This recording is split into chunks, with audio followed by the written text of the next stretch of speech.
విశ్వాని దేవ సవితర్దురితాని పరాశువ యద్భద్రం తన్న ఆశువ. ఓం శాంతి శాంతి శాంతి.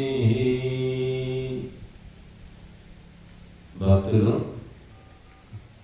ధర్మ ప్రేమికులు అందరికీ సాదర వందనాలు. ఈరోజు కూడా మనం విశేష యజ్ఞాన్ని నిర్వహించుకున్నాం. అన్ని ప్రాణుల్లో మనిషి ఒక విశేషమైన ప్రాణం.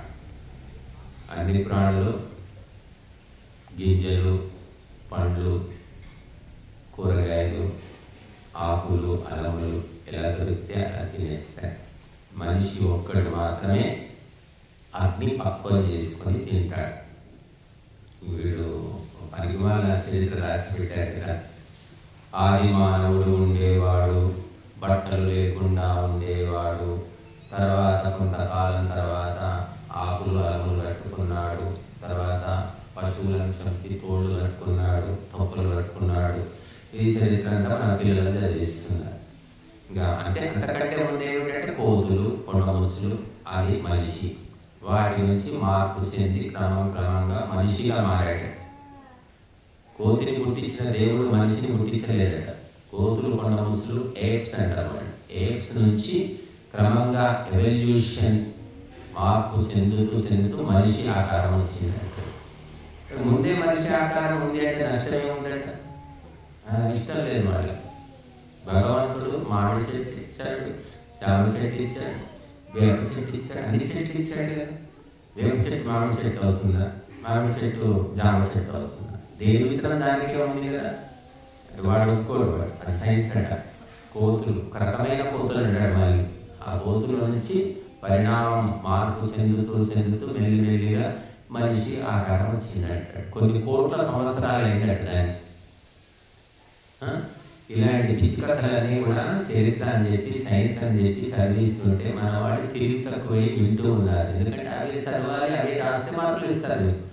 మేము శాస్త్రాలు చదివి చెప్పింది రాస్తే ఎక్కడ మార్కులు రా అన్నం కూడా పెట్టేవారు అనుకుంటున్నారు. కానీ మాకైతే అన్నం దొరుకుతుంది, దేవుని ఎవరు దొరుకుతుంది. కాబట్టి సత్యము, ధర్మము, న్యాయము అనేవి పక్కన పెట్టి మద్యం తాగి, మాంసము తిని, వ్యభిచారం చేసి, బుద్ధి భ్రష్టం చేసుకున్నటువంటి విదేశీ విద్వాంసులు రాసిన పిచ్చి రాతలు మనం పాఠాలుగా చదువుతున్నాం. ఎవరు ఆలోచించడం లేదు. ఆలోచించారు కొంతమంది మేధావులు చెప్పారు.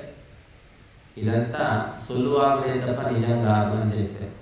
మనిషికి మనిషి పుడుతున్నాడు. ఎప్పుడైనా అంతే. అది చరిత్ర. రాముడి కాలంలో వేప చెట్టు ఉండేది. ఏది రాముడి కాలం అంటే త్రేతాయుగం. ఆ వేప చెట్టు మార్పులు చెందుతూ ఇప్పుడు మామిడి చెట్టుగా మారిందంటే ఇటువంటి దానికి అంటారు. ఎట్లా మారుతుందయ్యా వేప చెట్టు మామిడి చెట్టు? మరి కోతి నుంచి మనిషిగా వచ్చాడు అంటే అది ఎవరికి రావట్లేదమ్మా.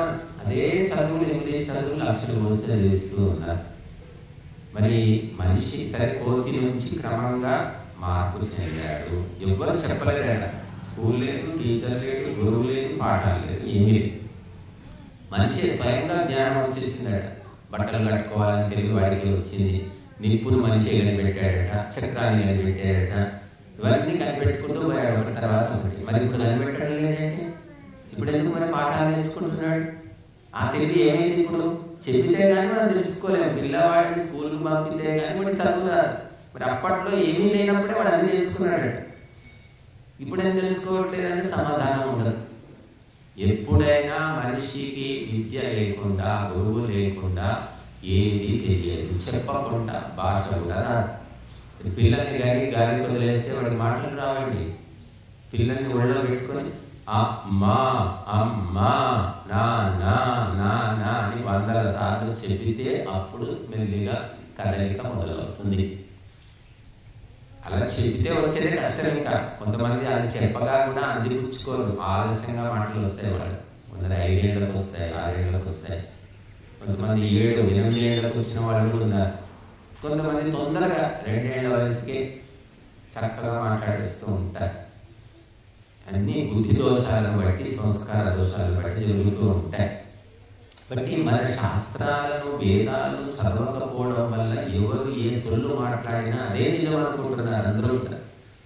ఎవరింట్లో భగవద్గీత లేదు, ఎవరింట్లో వేదం లేదు, ఎవరింట్లో ఉపనిషత్తులు లేవు, ఎవరింట్లో కనీసం రామాయణం ఉందా, కనీసం భారతం ఉందా? పోనీ ఎవరింట్లో లేదు.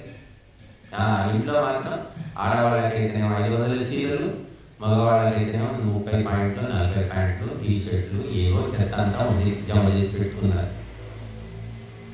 ఎందుకు ఇంత అవసరం బట్టల పిచ్చి ఏమిటి అని ఎవరు ఆలోచించట్లేదు. విద్య, భారతదేశం అంటే జగద్గురువు, ప్రపంచాన్నే కూర్చోబెట్టి పాఠం చెప్పింది భారత మాత. అటువంటి భారతదేశంలో విద్యకు విలువనే లేదు, పుస్తకానికి విలువనే లేదు. ఏంటి పుస్తకాలు, ఎన్ని పుస్తకాలు నింపి పెట్టారేంటి అంటారు. నేను చాలా మందిని చూసాను, విద్వాంసులు, గురువుల భార్య, వాళ్ళకి అసలు చదువు అంటే ఇష్టం ఉండదు. మీ గురువు గారి పని ఉండేది ఎప్పుడు మనకు వస్తూనే ఉంటారు, వీళ్ళంతా నింపుతారు అని అనుకుంటారు. ఆ గురువు గారు చనిపోయిన తెల్లారి తీసుకోపోండి, పుస్తకాలు తీసుకోపోండి, మాకు అవసరం లేదంటారు. ఎందుకంటే వాళ్ళు చదవలేదు, చదువుకునేంత తెలివి లేదు, సంస్కారం లేదు. కొంతమంది కేజీల దగ్గర అమ్మేసిన వాళ్ళు కూడా ఉన్నారు. పుస్తకాలు చదివిన వాడికి విలువ తెలుస్తుంది, లేకపోతే కాగితం ముక్కే. మరి భారతదేశం జగద్గురువుగా ఉన్న భారతదేశంలో ఇటువంటి పరిస్థితి దాపురించింది. ఇప్పటికీ కూడా మీ ధర్మగ్రంథం ఏమిటి అంటే 90 మంది దిక్కులు చూస్తారు, 10 మంది మాత్రం భగవద్గీత అంటారు. భగవద్గీత సరే, భగవద్గీతే అనుకో. ఉందా ఇంట్లో ఉందంటే ఉండొచ్చు, చూశాను చాలా రోజుల కిందట, మరి ఎక్కడుందో వెతకాలి అంటారు. ఉంది, కొంతమంది ఉందే అంటారు. ఏం చేస్తున్నాం? ఉందే ఉంది, ఏం చేస్తాం అంటే ఉంటుంది, ఏం చేస్తామంటే దాన్ని మేము ఏం చేస్తాం అంటారు. చదువుతారా అంటే చదివే అలవాటే లేదు, చదువుతుంది, పుస్తకాలు చదవకూడదు. ఏదో పుట్ట నింపే చదువులు, సర్టిఫికెట్ ఇస్తే చదువులు చదవాలి తప్ప ఇవే చదివితే ఏమొస్తుంది? కడుపు నిండుతుందా, కాలు నిండుతుందా? ఇంత నీచమైనటువంటి అభిప్రాయం ఉంది, హిందువులకే ఉంది. మరి వాళ్ళ ధర్మ గ్రంథాల పట్ల ఎవరికీ లేదు. బైబిల్ చదివి ప్రపంచాన్ని శాసిస్తున్నాడు వాడు, ఖురాన్ చదివి ప్రపంచాన్ని భయపెడుతున్నాడు వీడు. మనం చదివేది లేదు, పెట్టేది లేదు, కానీ విపరీతమైనటువంటి ఆత్మ న్యూనత, ఇన్ఫీరియారిటీ కాంప్లెక్స్.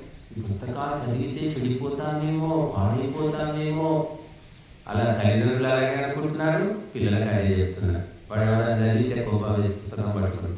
ఎందుకు ఈ పుస్తకాలు, ఎందుకు పాడినాయి పుస్తకాలు? క్లాస్ పుస్తకాలు, ఎవరో క్లాస్ పుస్తకాలు చదువుకో అంటారు.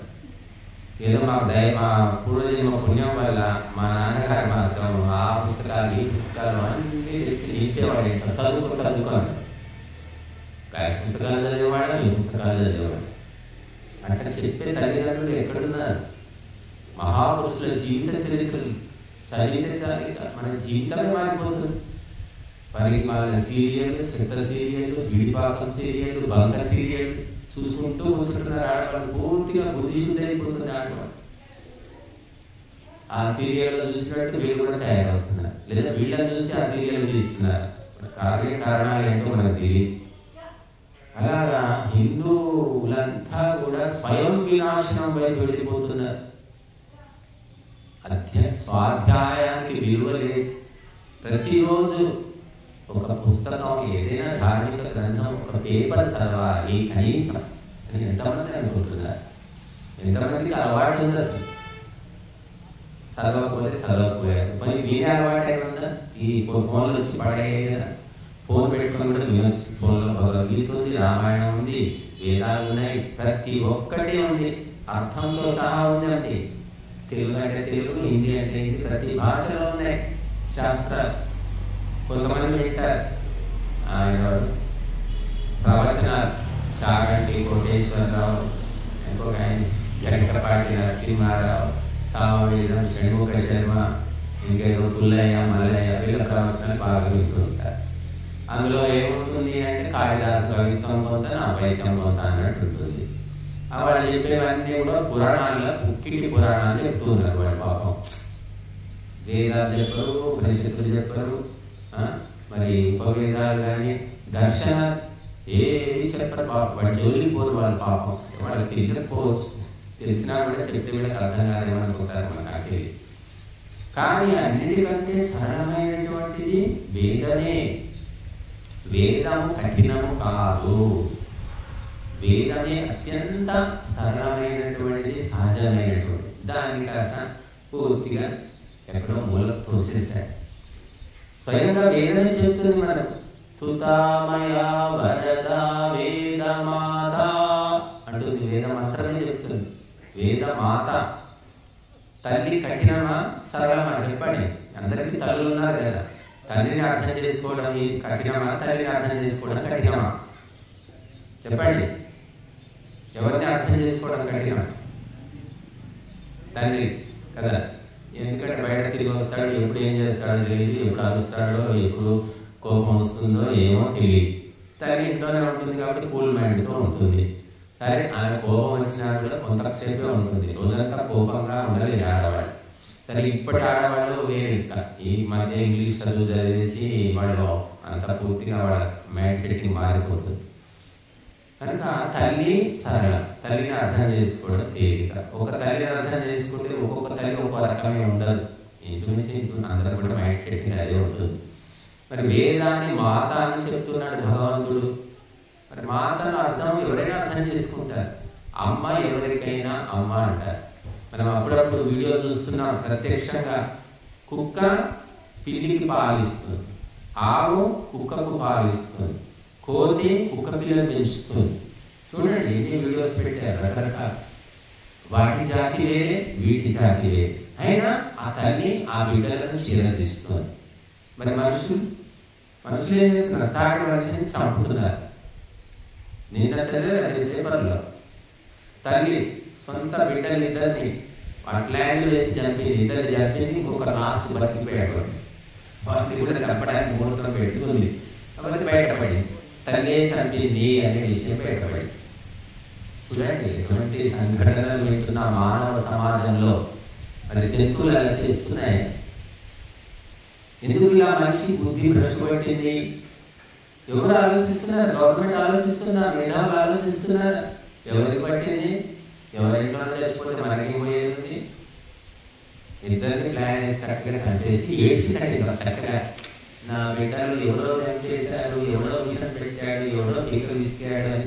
తల్లి ఏడిస్తే ఎవరైనా అదే సొంత తల్లి ఎందుకు అనుకుంటారే, మనం పిచ్చి పట్టింది అని ఇవ్వంటారు. అనుమానం కూడా ఎవరికి రాలే. ఈ అనుమానం ఎవరు పోలీసు వాళ్ళకి వస్తుంది. వాళ్ళు కొంచెం కూపీగా అయితే మొత్తం బయటపడింది తల్లి చేసిన ఘనకార్యం. ఈ మొదటి తల్లి ఆమెనే, ఇవే లాస్ట్ తల్లి కూడా కాదు. ఇంకా ముందు పోరాడు మంది ఇదే పనులు చేశారు, ఇంకా ముందు కూడా చేయబోతారు. ఈ దేశంలోనే ఒక స్త్రీని మాత, దేవత అని కొలిచే దేశంలో మహిళల పరిస్థితి ఇలా మారిపోయింది. ఎందుకంటే సంస్కారం పోయింది, చదువు లేదు, సంస్కారం లేదు, సత్సంగం లేదు, ధ్యానం లేదు, యజ్ఞం లేదు, ఏమీ లేదు. మేకప్ చేసుకోవాలి, చక్కగా అందంగా ఉండాలి, ఫ్యాషన్గా బట్టలు వేసుకోవాలి, చెత్త సీరియల్లు ఉండాలి. ఇంకేమవుతుంది? బుద్ధి ఇలాగే తయారవుతుంది. సత్సంగం అంటే ఎంతమంది ఉన్నారు చూడండి. అదే ఇక్కడ డ్యాన్స్ ప్రోగ్రామ్ పెట్టండి, స్వామీజీ డ్యాన్స్ చేశారట అంటే ఊరంతా వచ్చేస్తుంది. ఎందుకంటే స్వామీజీ డ్యాన్స్ కూడా వస్తుంది. స్వామీజీ ఏం డ్యాన్స్ చేస్తాడు? విచిత్రం. స్వామీజీ ఉపదేశాలు మేము వెళ్ళేవాడి చాలా కాలం మాకు. సులువు కబుర్లు చెప్పమంటే వింటారు. హరికథ, బుర్రకథ, పిట్టకథ, ఈ కథలు చెప్తే వినడానికి 200 వస్తారు. తత్వం తెలుసుకోండి, సారం తెలుసుకోండి అంటే మాత్రం ఎవరికి ఓపిక ఉండదు. అప్పుడే నిద్ర వస్తూ ఉంటుంది కొంతమందికి. నేను చూస్తూ ఉంటాను, కొందరు ప్రవచనాలు వింటూ హాయిగా నిద్రపోతున్నారు. సరే పర్లేదులే, మన ప్రవచనాల వల్ల కనీసం వాళ్ళకి ఇంట్లో నిద్ర లేదు, ఎక్కడైనా నిద్రపోతున్నారు అనుకుంటారు. ఆ సుఖం ఎక్కడైనా దొరుకుతుంది. అంటే అంత ప్రశాంతంగా ఉన్నాయన్నమాట మా ప్రవచనాలు. అది కూడా మంచిదే. కానీ అసలు ఈ గడపలోనే కాలు పెట్టిన వాళ్ళు 2 మంది ఉన్నారు. ఆశ్రమంలో కాలు పెట్టిన వాళ్ళు ఈ ఊళ్ళోనే 4000 మంది పైన ఉన్నారు, ఎక్కువే ఉండొచ్చు.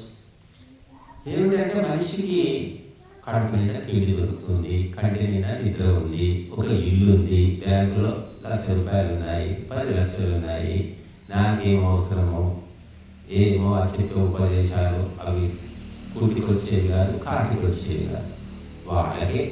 వాళ్ళకు ఉపయోగపడతాయి, అవన్నీ వింటే సంసారాలు సాగుతాయా?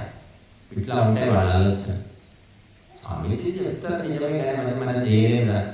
మనతో కాదు అది, మన బతుకు మనం బతకాల్సిందే. వాళ్ళు చెప్పినట్టు నడుచుకుంటే కష్టం, బతకడమే కష్టం అంటారు కొంతమంది. మేము విన్నామంటే ఇలాగ బస్ స్టాండ్లలో అక్కడ నిలబడితే మాట్లాడుకుంటుంటారు కదా, కొన్ని మాటలు అట్లా వింటూ ఉంటాం. కాబట్టి ఆ రకంగా మనిషి స్కూల్కి పోవాలి, పిల్లవాడు స్కూల్కి పోవాలి, కాలేజీకి పోవాలి, యూనివర్సిటీకి పోవాలి, కానీ సత్సంగం మాత్రం పనికి రాదు అనేవాడు హిందువులే. ఒక క్రైస్తవుడు చర్చికి పోయి ప్రార్థన చేయాలంటే విసుక్కోడు, సంతోషంగా వెళ్తాడు. ఎన్ని గంటలు చూడండి, ఆదివారం వస్తే ఇక్కడ చేస్తున్నారా, ఇంకా మొదలు పెట్టారు లేదు, పొద్దునే 8 మొదలు పెడతారు. కానీ హిందువులకు మాత్రం సత్సంగం అన్నా, ధ్యానం అన్నా, గీతాపారాయణం అన్నా, వేదాలన్నా అన్నీ విసుగు. ఎందుకంటే అట్లా తయారు చేసి పెట్టే పరంపర వచ్చింది ఆ విధంగా.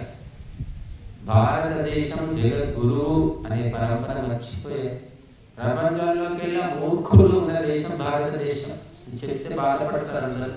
కానీ వాస్తవం అది.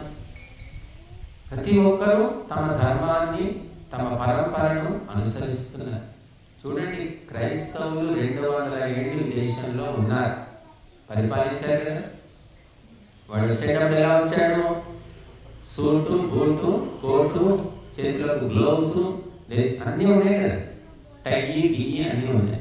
పోయేటప్పుడు అలాగే పోయాడు కదా. 200 ఏళ్ళు ఈ దేశంలో ఉండి కూడా వాడు ఏ డ్రెస్లో వచ్చాడో అలాగే పోయాడు. మరి మనం డ్రెస్ పోయింది, ఆ డ్రెస్ పోయింది మనకు, అది మనకి భాష కూడా పోయింది మనకు. ఇంకా మహిళా వాళ్ళే దేవతలు ఇంకా అవే బట్టలు, సీతమ్మ కట్టుకున్న బట్టలు ఇప్పటికీ కట్టుకొని తిరుగుతున్నారు. రామయ్య కట్టిన బట్టలు ఏ పురుషుడు కట్టుకోవడం లేదు భారతదేశంలో. సిగ్గు, భయం. రాముడు వేసుకున్న డ్రెస్ ఏమిటి? ధోతి, పైన ఉత్తరీయం వేసుకుంటారు ఎవరైనా పురుషులు. మరి సీతమ్మ కట్టిన చీర ఇప్పటికీ కడుతున్నారు మహిళలు.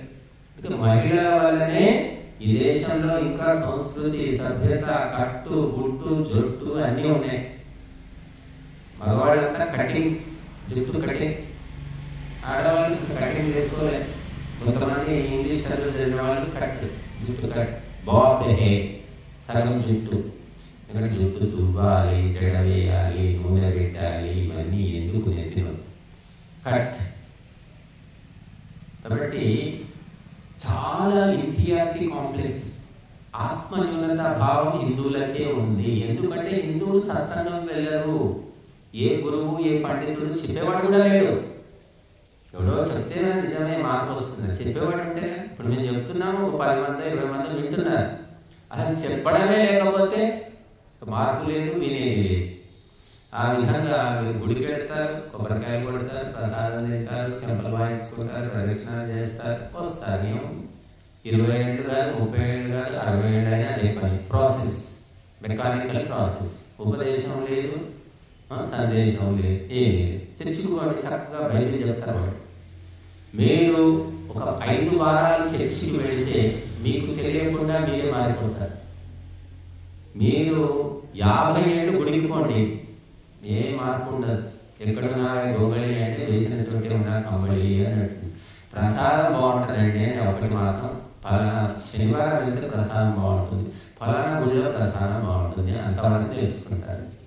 ఎందుకంటే మనం భగవద్గీత చెప్పట్లేదు గుడిలో, వేదం చెప్పడం లేదు, భజన చేసేవాడు ఇంతకుముందు, అది కూడా బంద్. ఏ గుడిలో కూడా భజన చేయడానికి అవసరమైన వస్తువులు లేవండి. ఉన్నాయా?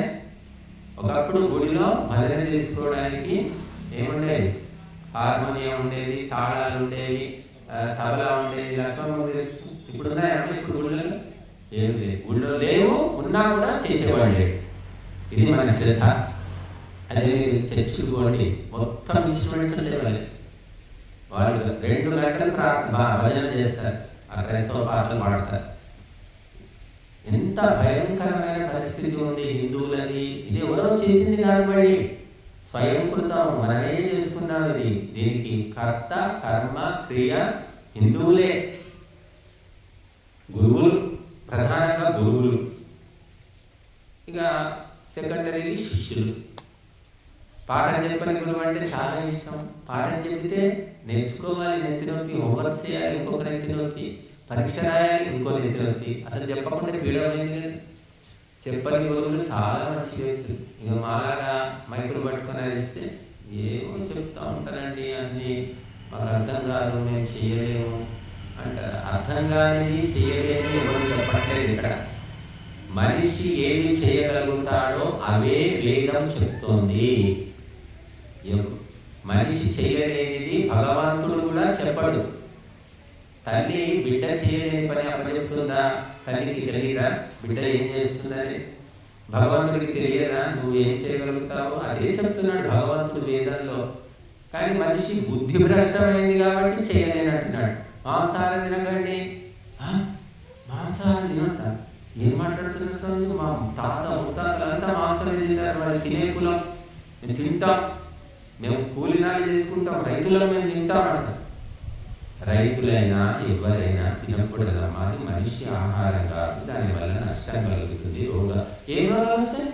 మేము ఎలా ఉన్నాం, గట్టిగా ఉన్నా, మేము 20 కిలోలు 30 కిలోలు మోస్తాం, మేము రోజంతా పని చేస్తాం, మీరు చేస్తారా అంట. మేము చేస్తాం, మీరు చేసే పని మాకు 10 నెలల రోజులు టైం ఇస్తే మీరు చేసే పని అంతా చేసి చూపిస్తాం. మీకు 10 ఏళ్ళు కాదు 20 ఏళ్ళు టైం ఇచ్చినా ఏం చేసే పని మీరు చేయలేరు, ఇది గ్యారంటీ.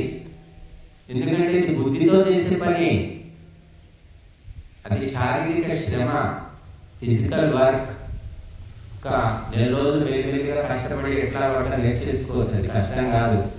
ఇప్పుడు ఏముంది కష్టం? అసలు అన్ని పట్టణాలు ఉండడమే కదా. ఒకప్పుడంటే వ్యవసాయం అంటే కష్టమే ఉండేది. కరెంటు లేని సమయంలో ఎద్దులను పట్టుకొని దున్నాలి, ఆ నీళ్లు కూడా తోడాలి. కరెంట్ లేని టైం సంగతి చెప్తున్నారు. ఇప్పుడు కరెంట్ వచ్చింది, అన్నీ సౌకర్యం అయిపోయాయి. కాబట్టి బుద్ధితో పని చేయడం కష్టము, శరీర శ్రమ తేలిక. కానీ అదే గొప్ప అనుకుంటారు చాలా మంది. కనుక మంచి మాటలు పరమాత్మ వేదంలో ఉపదేశించాడు, పెద్దలు కూడా చెప్తూ వస్తున్నారు.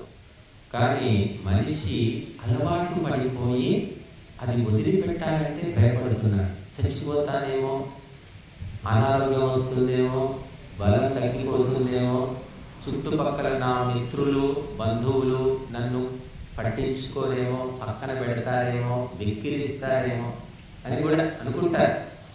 ఏదమ్మా కొత్తగా మాంసాన్ని మా తిన్నవాళ్ళు మొన్నటాగా తినడానికి మానేసేందుకు మా స్వామీజీ చెప్పాడు, అక్కడ మొన్న పోతే ఉపదేశంలో స్వామీజీ చెప్పాడు తినొద్దట మంచిది కాదని, అందుకని మా బాగున్నామమ్మా బాగున్నాం. మొన్నటాగా తినదానివి ఆయన చెప్తాడమ్మా, చెప్తాడు. వాళ్ళకి ఏం పని చెప్తూనే ఉంటారు వాళ్ళు. మనకన్నా తెలివి ఉండాలి కదా కొంచెం.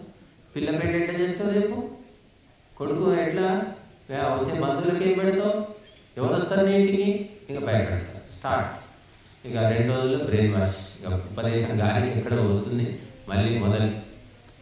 ఇట్లా హిందూ సమాజమే ధర్మానికి విరుద్ధంగా, శాస్త్రానికి విరుద్ధంగా నడుచుకుంటుంది. అట్లా చాలా మంది పోగైపోయారు. ఎవడో మాలాంటి వాడు చెప్తే ఇలా గరికపాటి చెప్పాడు, చాగంటి చెప్పాడు, సామవేదం షణ్ముఖ శర్మ చెప్పాడు, తినొద్దని ఎవరు చెప్పారండి వాళ్ళు. తినండి తినండి, మీరు తినే కులం తినండి, తినడానికే పుట్టారు మీరు. మీరు ఆ కులంలో ఎందుకు ఉంటారంటే తిని తాగడానికి ఉంటారని స్పష్టంగా చెప్తున్నారు వాళ్ళు. ఎంత మంచి ఉపదేశాలు అసలు.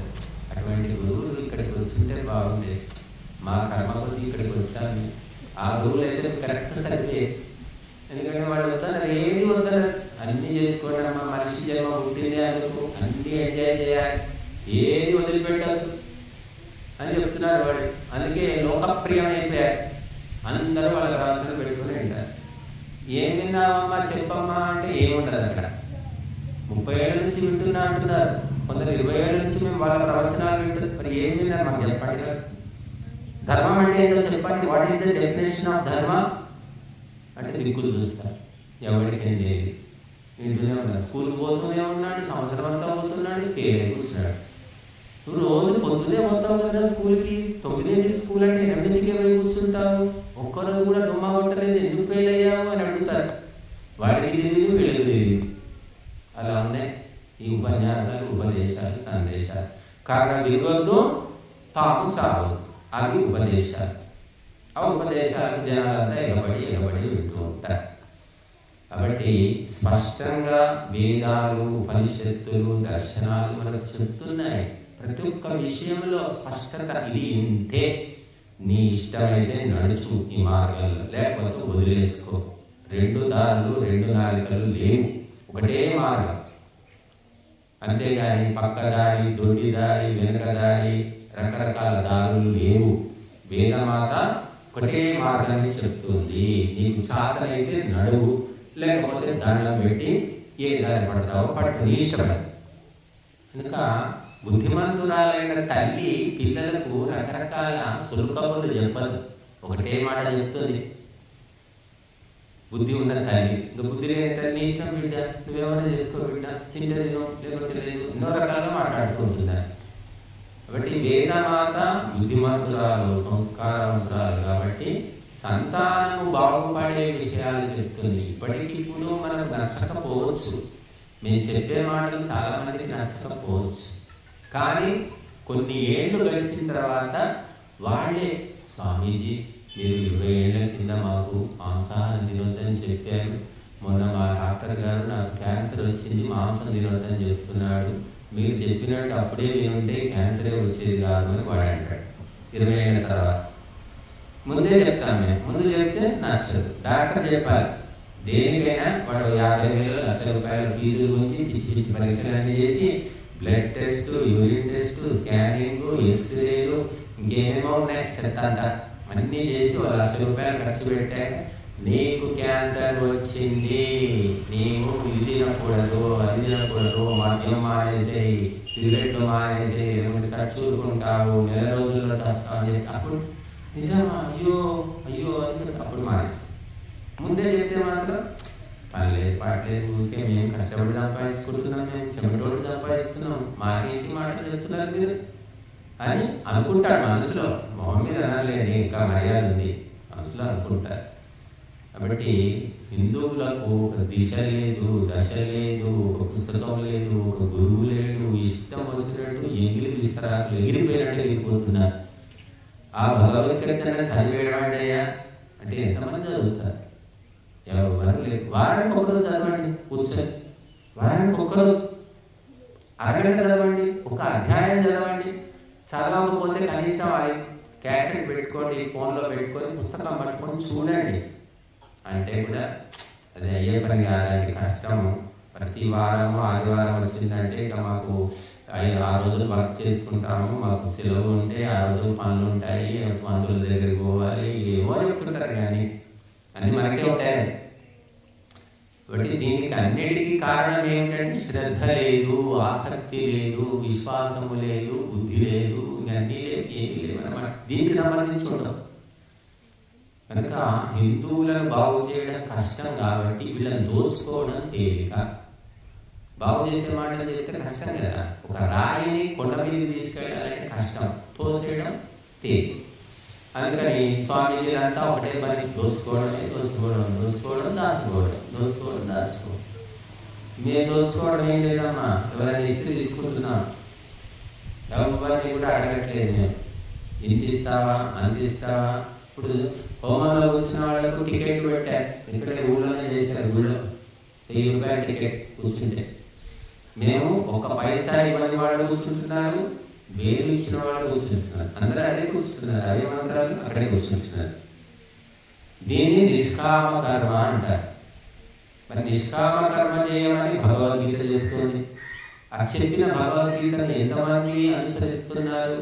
ఎంతమంది మానవులు, హిందువులు అనుసరిస్తున్నారు చెప్పండి నిష్కామ కర్మ చెప్పుకోవడానికి? కనుక ధర్మ గ్రంథాలు చదవకపోవడం వల్ల బుద్ధి భ్రష్టు బట్టి భూజెక్కి గురువు లేడు, దేవుడు లేడు, ధర్మము లేదు, ఏమీ లేదు, నా ఇష్టం వచ్చింది చేసుకుంటా, నన్ను ఎవడు అడిగేది అనే మాటలు హిందువుల నోటి నుంచి వస్తున్నాయి. ఒక క్రైస్తవుడు మాట్లాడాడు, బైబిల్ చెప్తుంది ఎక్కువ మాట్లాడాలంటే నోరు మూసుకుంటాడు. బైబిల్ అనేది నోరు మూసుకుంటాడు. ఖురాన్ చెప్తుందంటే ముస్లిం నోరు మూసుకుంటాడు.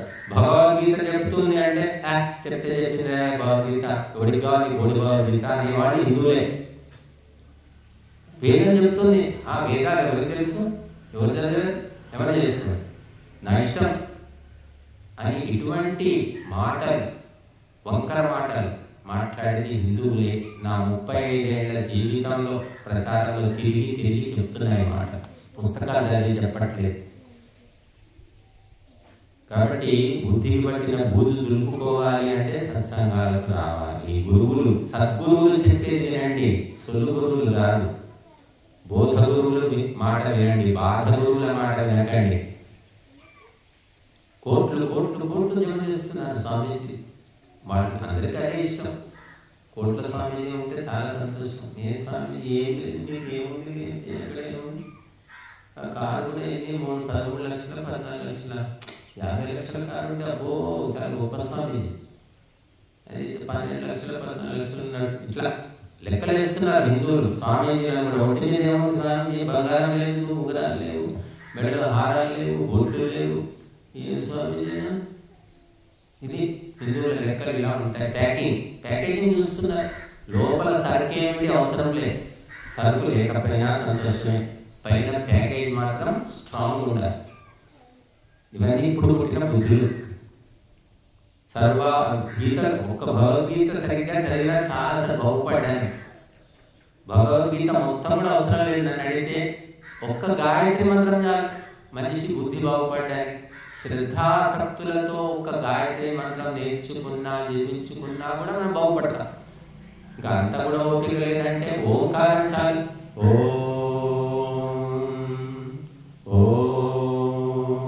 అనుకున్నా చాలు, భగవంతుడు బుద్ధిని శుద్ధి చేస్తాడు. ఏమీ లేదు. చిత్ర విచిత్రమైనటువంటి వాక్యాలను మంత్రాలనే పేరుతో జపిస్తూ ఉన్నారు. ఇంకా ఈ మధ్య అయితే తంత్రాలు, చేతబడులు, బాణామతులు, దయ్యం పట్టింది, భూతం పట్టింది, ఇవి ఎక్కువైపోయినాయి కేసు. ఇక వాళ్ళకు కూడా దానికి తగ్గ చికిత్సకులు, భూత వైద్యులు ఏమంటారు, వాళ్ళు కూడా చాలా మంది తయారైపోయాయి. ఆన్లైన్లోనే ఉన్నాయి చాలా మంది తాంత్రికులు. అక్కడ యాడ్స్ ఇస్తున్నారు, మీకు దయ్యాల వల్ల కొడతాం, మీకు భూతం వల్ల కొడతాం అని చెప్పేసి ఆన్లైన్లోనే వాళ్ళు వీడియోలే పెడుతున్నారు. కోళ్ళు వస్తున్నారు అని చూపిస్తున్నారు. వాళ్ళు పాపం ప్రజల కోసం ఎంత తాపత్రయపడుతున్నారు, వాళ్ళు పెడుతున్నారు, వేయమని వెళ్తున్నారు. కాబట్టి ధర్మం తెలియక, ధర్మ గ్రంథం మొహం కూడా చూడకపోవడం వల్ల అనేక నష్టాలు జరుగుతున్నాయి. ఈరోజు చీమలపల్లె, ఎవరే చీమలపల్లె అక్కడ నుంచి వచ్చారు 2 దంపతులు, మొత్తం 5 వచ్చారు. వాళ్ళు ఏం చేస్తారంటే వ్యవసాయం చేసుకుంటారు, పాపం కష్టపడతారు, సంపాదించుకుంటారు. అంతే వాళ్ళకి తెలుసు, శాస్త్రం ఏం తెలుసు, పుస్తకాలు చదవడానికి టైం ఎక్కడ ఉంటుంది, టైం ఉన్నా వాళ్ళకి అర్థమవుతుందా. కాబట్టి ఇటువంటి వ్యక్తులు ఎవరైనా చెప్తారని నమ్ముతూ ఉంటారు. ఏదో ఇక్కడికి వచ్చారు కాబట్టి ఇది వింటున్నారు. అలాగా ఎంతో మందికి ధర్మ గ్రంథము తెలియదు. ఏదో తిరుపతి పోదాం, సంవత్సరానికి ఒకసారి మొక్కుకున్నామనో, ఏదో తిరుపతికో శ్రీశైలం అట్లా వెళ్తారు, 4 రోజుల నుండి వచ్చేస్తారు. అంతకంటే వాళ్ళకి తెలియదు పాపం. వేదాల పేరు కూడా తెలియదు వాడు. గాయత్రి మంత్రం తెలుసా అంటే అది కూడా తెలియదు. కాబట్టి అలాంటి వాళ్ళు ఎక్కువ మిక్కిలిగా ఉన్నారు కాబట్టి ఆటలు సాగుతూ ఉన్నాయి. కనుక బుద్ధిమంతులు ఎప్పుడూ కూడా ఇతరులను బుద్ధిమంతులు చేయాలనుకుంటారు. ఒక మంచి తల్లి తన బిడ్డలను మంచివాడుగా చేయాలనుకుంటుంది, ఒక చెడ్డ తల్లి తన బిడ్డలను చెడగొడుతుంది. మేము ఒక అంత్యేష్టి చేయడానికి వెళ్ళాము హైదరాబాద్. శ్మశానంలో ఇంతవరకు జరిగిన సంఘటన ఏమిటంటే, శ్మశానంలోనే గొడవలు పడుతున్నారు. ఎవరు అంటే ఒక మంచి తల్లి. ఆ మంచి తల్లి ఏంటంటే భర్తను వదిలి విడాకులు తీసుకొని పిల్లలతో వెళ్ళిపోయింది కొంత తప్పుడు పని వల్ల. ఆ శ్మశానంలో వచ్చి బంధువులు చనిపోతే అక్కడ గొడవ చేస్తున్నారు. అని పిలిచిన వాళ్ళు ఎవరూ లేదు, పిల్లలతో సహా వచ్చి గొడవ చేస్తుంది. శ్మశానంలో శవం కాలుతుంది, అనవసరమైన గొడవ. కాబట్టి ఒక చెడ్డ తల్లి పిల్లల్ని చెడ్డగానే మార్చుతుంది తప్ప మంచిగా మార్చలేదు. ఎందుకంటే అది తెలియదు పాపం. మంచి తల్లికి మంచిగా తెలుసు. మరి మంచి గురువు మంచి చెప్తాడు వాడు. చెడ్డ గురువు చెడే చెప్తాడు, చెడు గురువు దగ్గర మంచి చెప్పంటే వాడు చాతాడు. కాబట్టి మాకు మా గురువులు చెప్పింది మీకు చెప్తున్నాను నేను. అది మంచో చెడో మీ బుద్ధితోటి ఆలోచించుకోండి. ప్రతి ఒక్కరికి భగవంతుడు తెలియజేశాడు. పుస్తకాలు చదవకపోయినా సరే మంచి చెడులు తెలుసుకోగలుగుతాడు మనిషి. మనం మంచి వాళ్ళమో చెడ్డవాళ్ళమో మనకు తెలియకపోవచ్చు, కానీ ఎదుటి వ్యక్తి మంచివాడ చెడ్డవాడ ప్రతి ఒక్కరు తెలుసుకోగలుగుతారు. ఒకరోజు కాకుండా ఒకరోజైనా 4 సార్లు ఒకరింటికి వెళ్ళామంటే మంచి చెడులు తప్పకుండా తెలుస్తాయి. కాబట్టి మంచి గురువులను తెలుసుకొని ఎంచుకొని వారు చెప్పినటువంటి మార్గంలో నడిస్తే జీవితాలు చక్కబడతాయి. హాయిగా సంతోషంగా మనం జీవించగలుగుతాం. కానీ మంచి గురువులు చెప్పే మంచి మాటలు కష్టం అనుకుంటున్నారు. మాంసాహారం తినొద్దనేసరికి నేను నేర్పిన బండ వేసినట్టు ఫీల్ అవుతున్నారు. మద్యపానం తాగుతుంటే ఇంకొక బండ అయిపోయింది. సిగరెట్లు తాగుతుంటే 3 బండలు ఎత్తి వేసి ఇంకే మా ప్రాణం తీసినట్టు. ఇంకా మళ్ళీ ఎందుకు రావడం? అవి మాతో అయ్యే పని కాదు. ఒక్క రోజులో ఎవరు మానలేదమ్మా. ఒక్క రోజులో మానమని ఎవరు చెప్తున్నారు? రోగం ఒక్క రోజులో పోదు. ఇది కూడా రోగమే. క్రమంగా మీరు సత్సంగం వస్తున్న కొద్దీ మెల్లిమెల్లిగా బుద్ధి బలము, నైతిక బలము, ఆత్మ బలము పెరిగిన కొద్దీ క్రమంగా మానేస్తారు. రాగానే మానేమని ఎవరు చెప్పారు? హాస్పిటల్లో చేరగానే రోగం తగ్గదు. 10 రోజులకే తగ్గుతుందా, 15 రోజులకే తగ్గుతుందా, 1 రోజులు పడుతుందో తెలియదు కదా. క్రమంగా రండి, సత్సంగానికి రండి అంటే దానికి కూడా ఓపిక లేదు. ఈరోజు భీమగల్ నుంచి కూడా వచ్చారు 5 కాబట్టి ఒక్క రోజులో మార్పు జరగదు, రిఫార్మేషన్ సంస్కరణ జరగదు. క్రమంగా సమయం పడుతుంది. అసలు రాకుంటే కాబట్టి హిందూ సమాజము మంచి మాటలు వినడానికి ఇష్టపడలేదు. ఈ ఊళ్ళో మరి ఏవో ఉన్నాయి, సంస్థలు ఉన్నాయి, హిందూ సంస్థలు. మమ్మల్ని పిలవని ఆర్ఎస్ఎస్ ఉందంటారు, బిహెచ్పి ఉందంటారు, ఇంకేదో ఉందంటారు, పిలవరు. ఎందుకంటే ఉత్తమ గురువులు అవసరం లేదు, మాకు ఉపదేశాలు అవసరం లేదు, సందేశాలు అవసరం లేదు అనే స్థితిలో ఉన్నారు. ఎవరు గంగలో ఉండకపోతే గంగ ఎండిపోతుందా? గంగకి ఏమైనా నష్టం ఉంటుందా? గంగ పారుతూనే ఉంటుంది. కాబట్టి మనము ఏదో అదృష్టం కొద్దీ, భాగ్యం కొద్దీ మనకు మంచి వ్యక్తులు పరిచయం అవుతారు. గురువు కావచ్చు, మిత్రుడు కావచ్చు, బంధువులు కావచ్చు, ఎవరైనా కావచ్చు. మనం దొరికారంటే మన అదృష్టం ఏదో ఉంది అని. ఆ వచ్చిన దాన్ని, దొరికిన దాన్ని వదిలిపెట్టుకుంటే అంతకంటే తిరిగి తక్కువ ఎవరు కూడా ఉంటారు. కనుక మీరందరూ వింటున్నారా వినట్లేదా, ఎంతమంది గుర్తుపెట్టుకుంటారో మాకు తెలియదు, కానీ చెబుతూ పోతుంటాం. ఎందుకంటే భగవంతుడు మాకు చెప్పమని ఆదేశించాడు. ఒక మాస్టర్ పాఠం చెబుతూ ఉంటాడు. ఎందుకంటే ఆయనకి జీతం వస్తుంది, నెలకు జీతం ఇస్తారు కదా స్కూల్లో. ఇప్పుడు 50,000 లక్షల రూపాయల దాకా జీతాలు ఉన్నాయి. మాకు జీతం ఏమిటి అంటే మన జీతమే. కాబట్టి కోకిల కూస్తూ ఉంటుంది. కోకిలకు ఎవడు జీతం ఇస్తున్నాడు? నెమలి డ్యాన్స్ చేస్తుంది, దానికి ఎవడు జీతం ఇస్తున్నాడు? అంటే దాని స్వభావం అది. అంతే. మా స్వభావం ఏంటంటే మాకు తెలుసు, భగవంతుడు ఇచ్చిన ఏదో అనుగ్రహం వల్ల మాకు కొన్ని విషయాలు తెలుసు కాబట్టి, నేర్చుకున్నాం కాబట్టి, మాకు అవి పలుకుతున్నాయి కాబట్టి మేము అందిస్తున్నాం. ఎంతమంది అందుకుంటారో అది వాళ్ళ ఇష్టం కదా, మా చేతిలో లేదని. చెప్తూ పోవాలన్నమాట. చెప్తూ పోవాలంటే గ్రహించుకునే వాళ్ళు గ్రహించుకుంటారు. ఇదొకటి వచ్చింది కదా, యూట్యూబ్ వచ్చాక ఇందులో రికార్డ్ చేసి పెడితే ఇందులో కూడా 7 మంది వింటూ ఉన్నారు. ఎవరో ఒకరు ఎక్కడో అక్కడ అందుకుంటారు, బాగుపడతారు అని ఆశ. అంతే. కనుక అధ్యాపకుడు కూడా పాఠశాలలో అలాగే భావిస్తాడు. 50 మంది పిల్లలు ఫస్ట్ క్లాస్లో పాస్ అవుతారని ఇవ్వడం అనుకోడు. ఎంత తెలివి తక్కువ మాస్టర్ కూడా అనుకోడు. మొత్తం 50 మందిలో ఒక్కటి ఫస్ట్ క్లాస్ వచ్చినా చాలు అనుకుంటాడు. ఆ ఒక్కటి కూడా తెలిసిపోతుంది. రోజు పాఠం చెప్తూ ఉంటాడు కాబట్టి, వీడు సుధీర్ ఫస్ట్ క్లాస్ వస్తాడు, వాడు సంపత్ సెకండ్ క్లాస్ వస్తాడు, సుబ్బారావు అన్ని లెక్కలు ఉంటాయి మాస్టర్ దగ్గర. వాళ్ళ ముఖాలు చూస్తే, వాళ్ళ చేష్టలు చూస్తేనే తెలిసిపోతుంది ఎవడేమవుతాడు అనేది. అలాగా చెప్తూ పోవడం అన్నమాట. స్వాధ్యాయ ప్రవచనాభ్యాం సెల్ఫ్ రీడింగ్ అండ్ ప్రీచింగ్, ఈ రెండు ఎప్పుడు మారకూడదట. తను చదువుకోవాలి, విద్వాంసులు ఇతరులకు తెలియజేయాలి. నేను చదువుకున్నాను, శాస్త్రాలన్నీ నాకు వచ్చు అంటే సరిపోదు, ఇతరులకు తెలియజెప్పు. మీరు పంటలు పండించుకొని మీరే తింటున్నారా? మీరు తినే తక్కువ, ఇచ్చేది వేరే వాళ్ళకి ఎక్కువ. అట్లాగే విద్వాంసులు కూడా చదువుకొని నేర్చుకొని వాళ్ళకంటే ఇతరులకు చెప్పేది ఎక్కువ, ఇతరులకు చెప్పడం ఎక్కువ ప్రధానం అన్నమాట. మనకు ఉపయోగపడుతుంది, మనకు కొంత ఉపయోగపడుతుంది, మొత్తం మనమే వాడుకోలేం కదా. కాబట్టి తెలియజేయండి, ప్రవచనం చెప్పండి, ఉపదేశం చేయండి అని వేదం చెప్తుంది మనకి. క్షత్రియుడు తనను తాను రక్షించుకోవాలి, ఇతరులను కూడా అన్యాయం నుండి రక్షించాలి. నాకు బలం ఉంది, నేను చాలా బలవంతుడిని, శక్తివంతుడిని, నేను విరళిస్తే సరిపోదు. అన్యాయం, అధర్మం నుంచి రక్షించడం క్షత్రియుని యొక్క కర్తవ్యం. బ్రాహ్మణుడి కర్తవ్యం ఏమిటంటే బోధ చేయడం, మంచి మాటలు, మంచి దారి చూపించడం, వేద శాస్త్రాలను తెలియజేయడం అన్నమాట. బట్టి భగవంతుడు అందుకోసమే కఠినంగా చెప్పదలుచుకోలేదు దేవుడు. భయపెట్టి భయంకరంగా చెప్తే ఎవడైనా వింటాడు.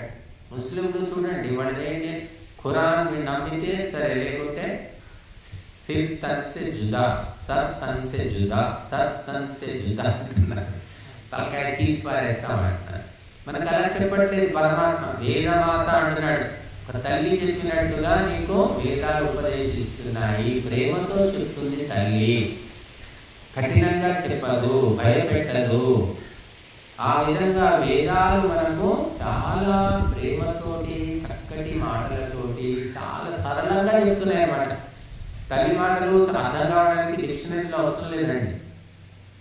తల్లి మాటలు కూడా కొన్ని ఎలా ఉంటాయంటే చాలా తేలిక మాటలు ఉంటాయి. చిన్నపిల్లలకు అసలు మాటలు రావు కాబట్టి ఆమె తింటావా, ఆమె తింటావా, ఆమె అంటే మనం మాట్లాడుకుంటామా, అన్నం అంటాం. ఆమె అంటే వాడి భాష అన్నమాట, ఆమె సృష్టించిన భాష.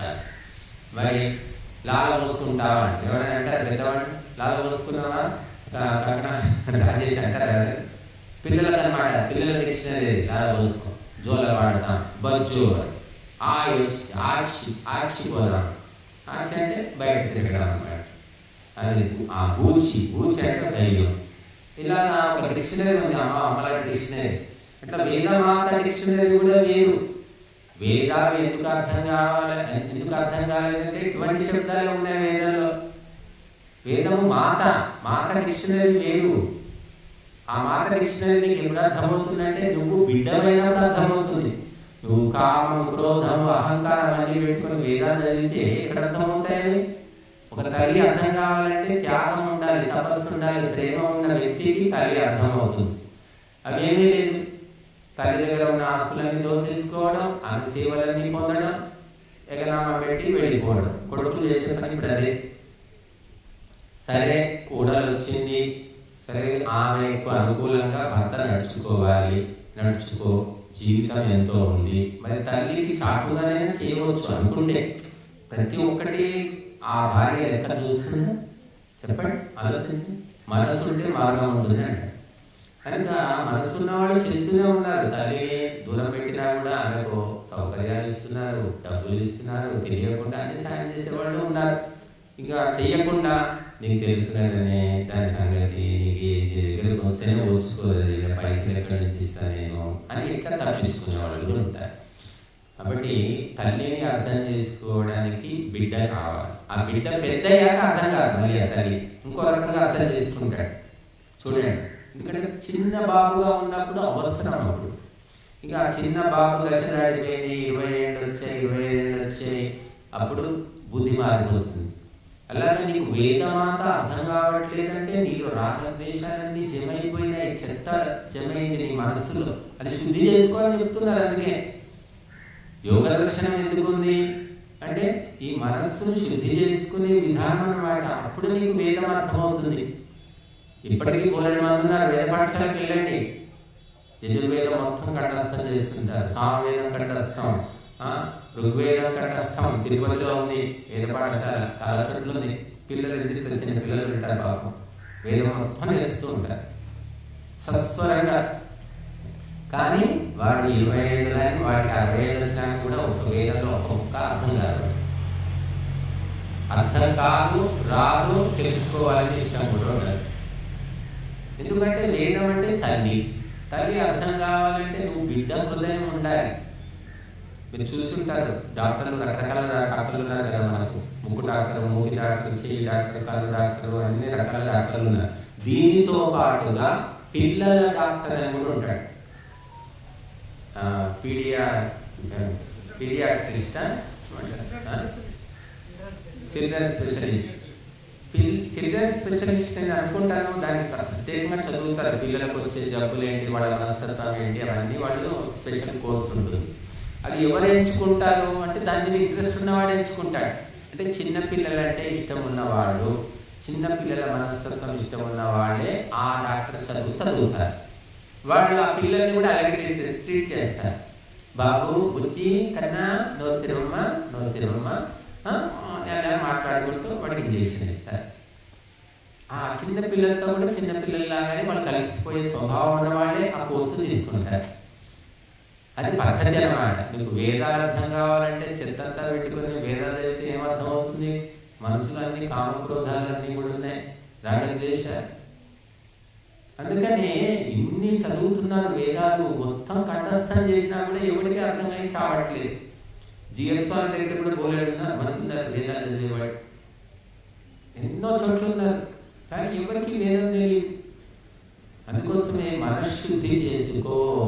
యమ నియమ ఆసన ప్రాణాయామ ప్రత్యాహార ధారణ ధ్యాన సమాధి.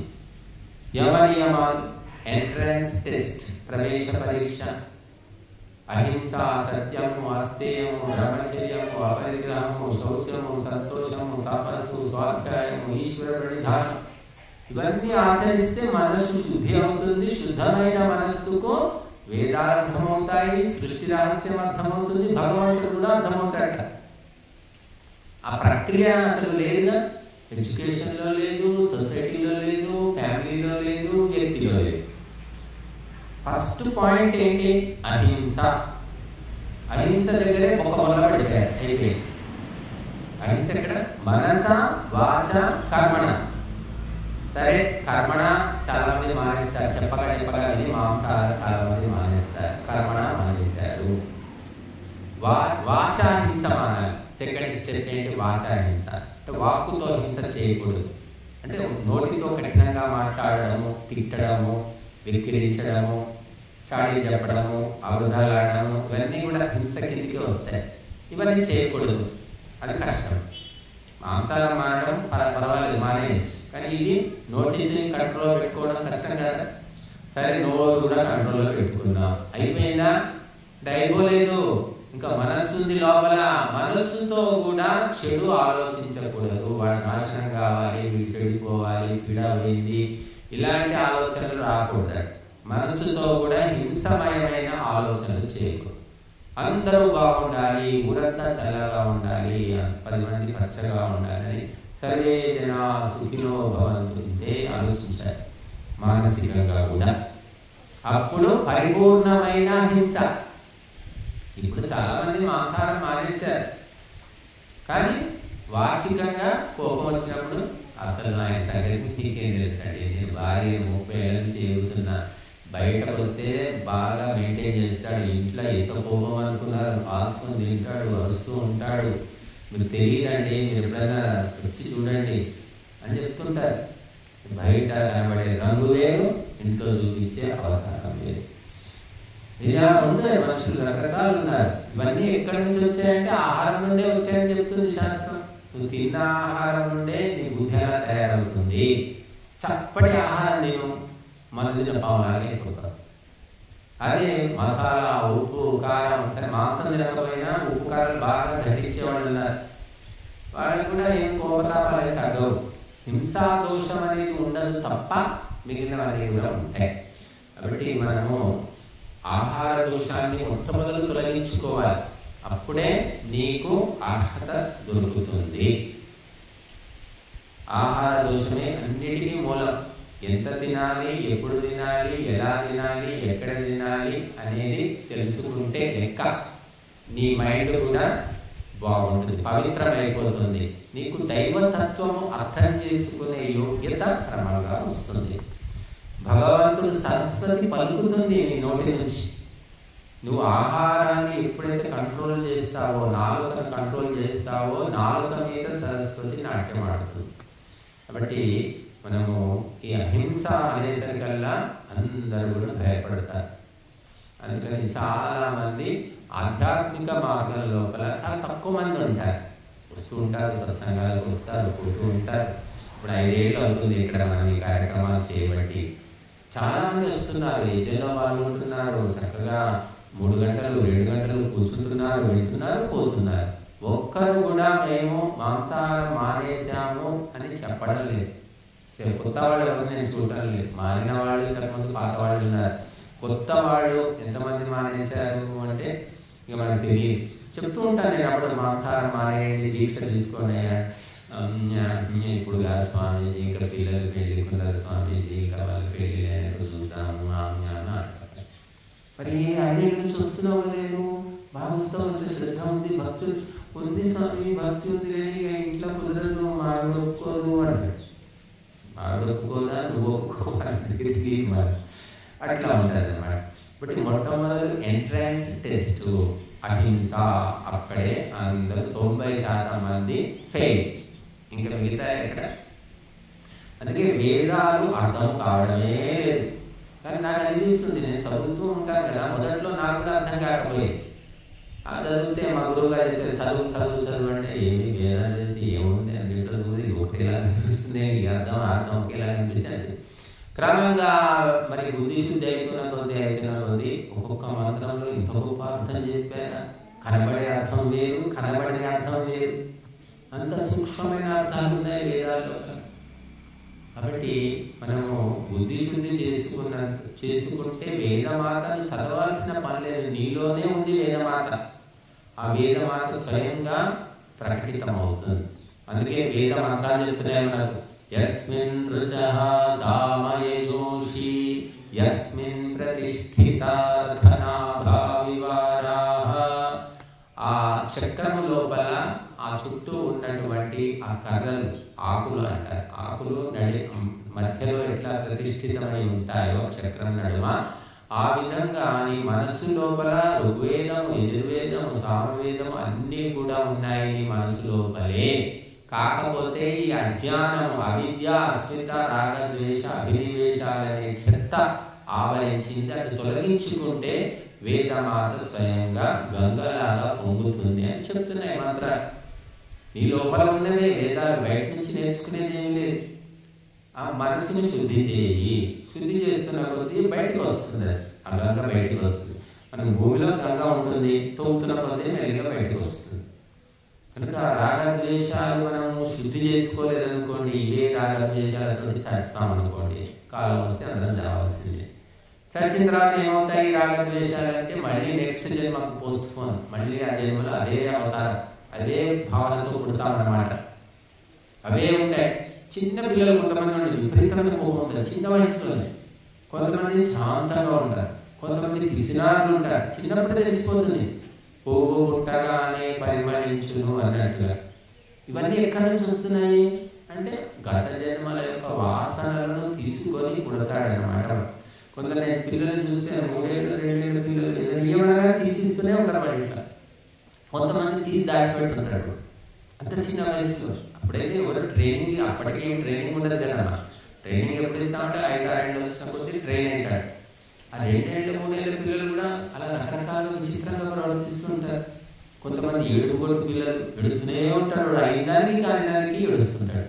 కొంతమంది ప్రశాంతం వాడు, కదలడు, మెదలడు, ఏడవాడు. విచిత్రంగా ఉంటుంది చూడండి పిల్లల సైకాలజీ. ఎలా వచ్చే ఈ స్వభావాలు అర్థం కాదు. ఇంకా అనేక జన్మల యొక్క వాసనలు అన్నారు. కాబట్టి మనం ఈ జన్మలో మనస్సును కొంత శుద్ధి చేసుకుంటే వచ్చే జన్మలో ఆ శుద్ధమైన మనస్సుతో పుడతాం, మళ్ళీ కంటిన్యూ. అక్కడ మళ్ళీ ఆ జన్మలో కూడా కొంత మనస్సును శుద్ధి చేసుకుంటే అలా క్రమక్రమంగా నీవు ఉత్తమోత్తమైన జన్మలను పొందుతావు అని చెప్పారు. ఈ జన్మలో మొదలు పెట్టకుండా హోంవర్క్ మనం దాచిపెడితే వచ్చే జన్మకు అదే హోంవర్క్ చేయాలి మళ్ళీ. లేకపోతే దిగజారి నీచాతి నీచమైన జన్మలు తప్పవు అని చెప్పారు. కాబట్టి మనం ఉన్నంతలో కొంత మనసు శుద్ధి చేసుకోవడానికి ప్రయత్నించాలి. అనగా అనగా రాగం, తినగా తినగా రోగం అన్నారు. ఇక్కడ వస్తూ వింటూ వింటూ వింటూ కొంత మార్పు వస్తుంది. అనగననగా రాగమది శైలుచునుండు, తినగ తినగ మేము తీయనుండు, సాధనమున పనులు సమకూరు ధరలోన, విశ్వదాభిరామ వినురవేమా. ఈ పద్యం చిన్నప్పుడు చదివాను. సాధనమున పనులు సమకూరును అంటే ప్రాక్టీస్ మేక్స్ మ్యాన్ పర్ఫెక్ట్. కాబట్టి క్రమక్రమంగా జరుగుతుంది పరిణామం, మార్పు ఒక్క రోజులో జరగదు. కానీ చాలా మంది మార్పే వద్దు, మారనే వద్దు, మేము ఇట్లాగే ఉంటాం అనుకున్న తర్వాత ఎందుకు పోవడం అనుకుంటారు. డాక్టర్ దగ్గర నేను పోను, ఇట్లాగే తాగి తాగి చేస్తా అన్న తర్వాత ఇది అవసరమా డాక్టర్ దగ్గర పోవడం? అట్లా కొంతమంది డిసైడింగ్ ఉన్నారన్నమాట. మేము ఇట్లే ఉంటాం, మా బతుకులు ఇంతే, మేము మారదలుచుకోలేదయ్యా, నువ్వు ఏమైనా చెప్పుకో, కావాల్సి ఒకసారి ఏమైనా సాయం చేయమంటే చేస్తాం, మేము మారం అని చెప్తారు. సరే నేను మారకోలాగే ఉంటాను. కాబట్టి మనిషి క్రమక్రమంగా, పిల్లవాడు 5 ఏళ్ల వయసులో స్కూల్కి పోతున్నాడు, 15 ఏళ్ళు వచ్చేసరికి 10th క్లాస్ సర్టిఫికేట్ వస్తుంది. ఎలా వచ్చింది సర్టిఫికేట్ అంటే రోజు పోతే కదా వాడికి చదువు వచ్చింది. నెలకోసారి పోతే వస్తుందా చెప్పండి? కాబట్టి మనము సత్సంగాలకు వెళ్ళాలి, గురువుల ఉపదేశాలు వింటూ వింటూ వింటూ క్రమంగా మార్పు వస్తుంది. కొంతమంది తక్షణమే పట్టేసుకుంటారు. ఒక్క మాటతోటి మారిపోయిన వాళ్ళని కూడా నేను చూశాను.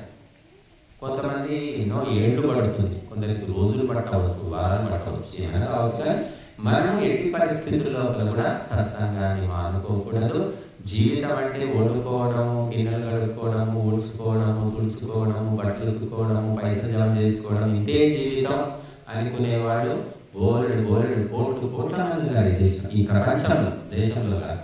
అంటే మనకు జంతువులకు పెద్ద తేడా లేదు. కాబట్టి మనము అంతకు మించింది ఏమిటి అంటే ఆధ్యాత్మికత, స్పిరిచువాలిటీ అన్నారు. నీ సైన్స్ కానీ, టెక్నాలజీ కానీ, ప్రభుత్వాలు కానీ ఏవి అందుకోలేనటువంటి శక్తి, నీ ఊహకు కూడా అందని మహాశక్తి ఆ పరమాత్మ, ధర్మము అని ఎప్పుడు తెలుసుకుంటామో అప్పుడు మనం ప్రశాంతంగా, నిమ్మలంగా ఉంటాం. కాబట్టి మానవ జన్మ ఎత్తినందుకు వండుకోవడం తినడం కాదు, మనం ఆత్మతత్వాన్ని తెలుసుకోవాలి. అది తప్పదు, వండుకుంటాం, మేము కూడా వండుకుంటాం, తింటాం, అందరితో సరిపోదు.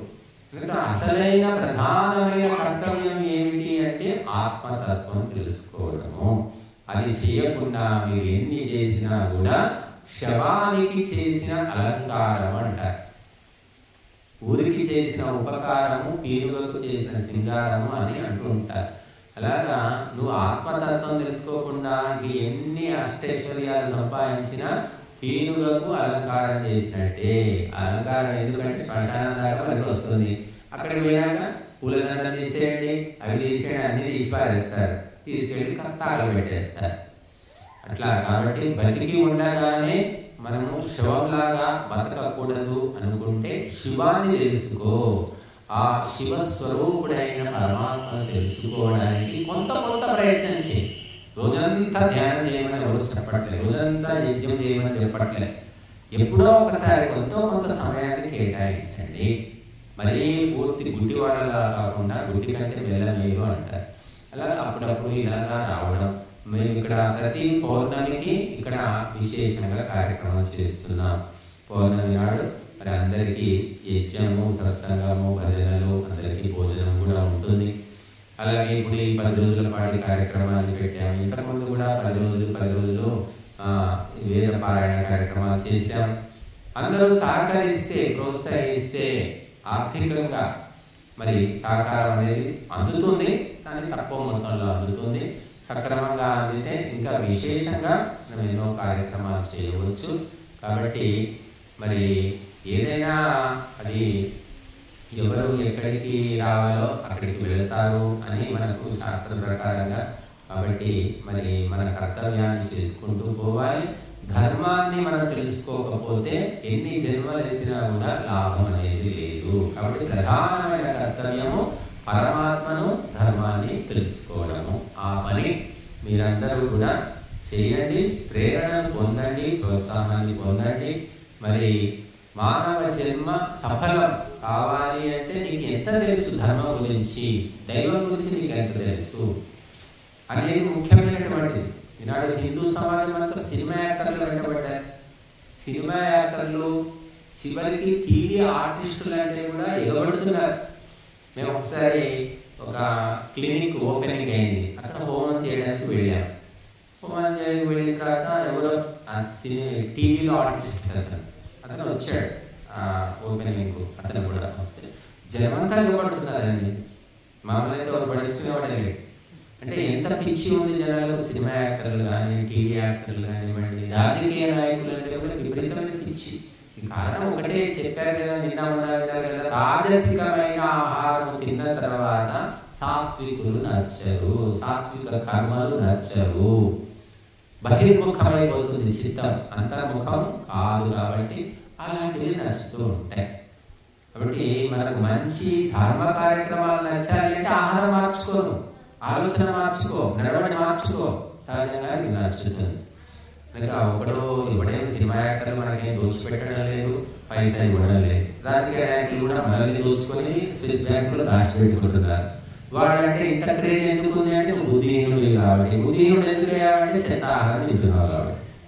కాబట్టి మనము తెలుసుకొని ధర్మము పట్ల ఆసక్తిని, శ్రద్ధను పెంపొందించుకుంటే మన జీవితాలు చక్కబడతాయి. మనము ఎంతో ప్రశాంతంగా బ్రతికినన్ని రోజులు ఆరోగ్యంగా జీవించగలుగుతాము. కాబట్టి దైవాన్ని, ధర్మాన్ని ఎట్టి పరిస్థితుల్లో కూడా మనం వదిలిపెట్టకూడదు.